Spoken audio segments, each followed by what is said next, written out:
ఎప్పుడైనా సరే ఏదైనా అకస్మాత్తుగా చూడకూడదు చూసామనుకోండి, ఎలా ఇప్పటికిప్పుడు స్నానం చేయడానికి అవకాశం లేదు, ఎలాగ మరి చాలా దోషభూయిష్టమైన విషయం చూశానే, ఈ పాపం పోవాలంటే అనుకున్నాను అనుకోండి, వెంటనే ఏమిటంటే గరికిని ముట్టుకుంటే చాలు పోతుంది. తీవ్రమైనటువంటి పీడకలు వచ్చిందనుకోండి, ఆ పీడకల పరిహారం అవ్వాలనుకోండి ఏ అభిషేకమో చేయించుకోవాలి. శక్తి లేదనుకోండి, మీరు అన్ని పూజలు చేయించుకున్నట్టే.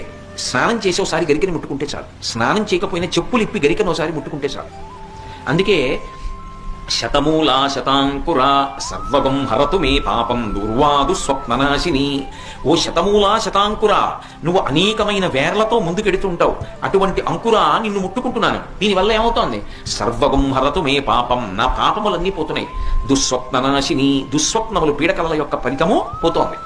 అటువంటి గరిక విఘ్నేశ్వరుడి పాదముల మీద వేసి తీసి కళ్ళకద్దుకుని తల మీద పెట్టుకున్నారనుకోండి, విఘ్నములన్నింటినీ కూడా తీసేస్తారు.